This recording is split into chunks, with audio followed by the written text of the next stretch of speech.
قارون حضرت موسیٰ علیہ السلام کے چچا یسہر کا بیٹا تھا۔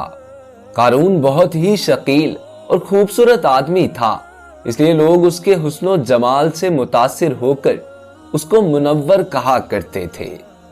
اس کے ساتھ ساتھ اس میں یہ کمال بھی تھا کہ وہ بنی اسرائیل میں تورات کا بہت بڑا عالم اور بہت ہی ملنسار اور بااخلاق انسان تھا۔ لوگ اس کا بہت ہی ادب و احترام کرتے تھے۔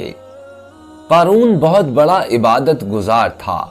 اس نے 40 سال تک پہاڑ کی غار میں رہ کر عبادت کی اور بنی اسرائیل کی قوم میں عبادت کے اعتبار سے سبقت لے گیا۔ ابلیس نے اس کو گمراہ کرنے کے لیے مختلف شیاطین روانہ کیے، مگر کوئی بھی اس کو گمراہ نہ کر سکا، حتیٰ کہ خود ابلیس اس کے مقابلہ کے لیے آیا اور اس کی عبادت گاہ کے قریب آ کر پہاڑ کے ایک جانب عبادت کرنے لگ گیا اور اتنی عبادت کی کہ قارون پر سبقت لے گیا۔ قارون تھک جاتا تھا مگر ابلیس نہیں تھکتا تھا۔ قارون روزے کا ناغہ کر لیتا تھا مگر ابلیس روزانہ بلا ناغہ روزہ رکھتا تھا۔ اس طرح قارون کے دل میں اس کی عقیدت پیدا ہو گئی اور اس نے اس کے سامنے گھٹنے ٹیک دیے۔ شیطان نے ایک دن قارون سے کہا کہ ہم اس عبادت پر قناعت کر کے بیٹھ گئے ہیں، ہمیں لوگوں کے دکھ سکھ میں شریک ہونا چاہیے، مخلوق خدا سے تعلق توڑنا نہیں چاہیے، ہم نہ تو ان کے جنازوں میں شریک ہوتے ہیں اور نہ ہی جماعت میں، اور ہمیں عبادت بنی اسرائیل کے اندر رہ کر کرنی چاہیے۔ اس طرح ہم ان کے دکھ سکھ میں بھی شریک ہوں گے اور ہماری عبادت دیکھ کر ان کے دل میں بھی عبادت کا جذبہ پیدا ہوگا۔ دوستو، اگر ابھی تک آپ لوگوں نے ہمارا channel Urdu info T V subscribe نہیں کیا تو چینل کو سبسکرائب کر کے ساتھ لگے بیل آئیکن کو پریس کر لیجئے۔ چنانچہ یہ دونوں پہاڑ سے اتر کر بنی اسرائیل کے معبد میں آ گئے اور وہاں عبادت میں مشغول ہو گئے۔ بنی اسرائیل ہر طرح سے ان کی خدمت کرتے، کھانا لا کر کھلاتے اور سب ضروریات کا خیال رکھتے۔ ایک دن شیطان نے قارون سے کہا کہ ہم بنی اسرائیل پر بوجھ بن چکے ہیں، یہ تو اچھی بات نہیں، ہمیں چاہیے کہ ہم خود کما کر کھائیں۔ قارون بولا، پھر کیا رائے ہے؟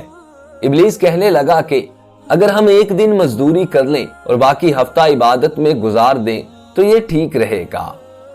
قارون نے اس کی بات مان لی اور اب دونوں نے اس طرح کرنا شروع کر دیا۔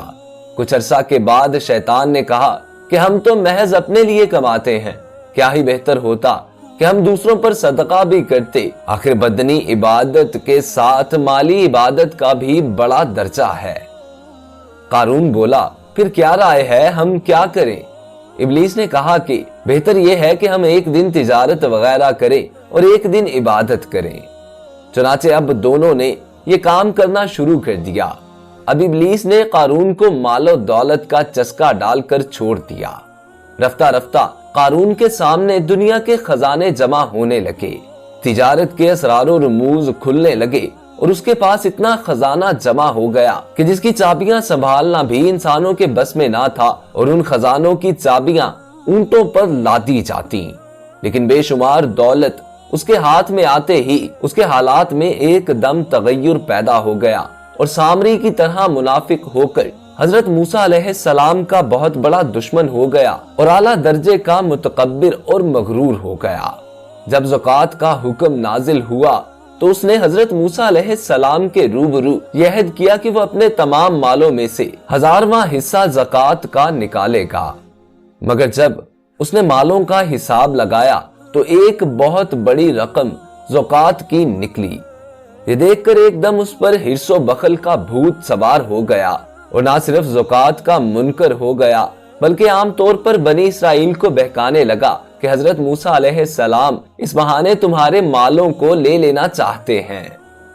یہاں تک کہ حضرت موسیٰ علیہ السلام سے لوگوں کو برگشتہ کرنے کے لیے اس خبیث نے یہ گندی اور گھناؤنی چال چلی کہ ایک عورت کو بہت زیادہ مال و دولت دے کر آمادہ کر لیا کہ وہ آپ پر بدکاری کا الزام لگائے۔ چنانچہ عین اس وقت جبکہ حضرت موسیٰ علیہ السلام وعظ فرما رہے تھے، قارون نے آپ کو ٹوکا کہ فلانی عورت سے آپ نے بدکاری کی ہے۔ حضرت موسیٰ علیہ السلام نے فرمایا کہ اس عورت کو میرے سامنے لاؤ۔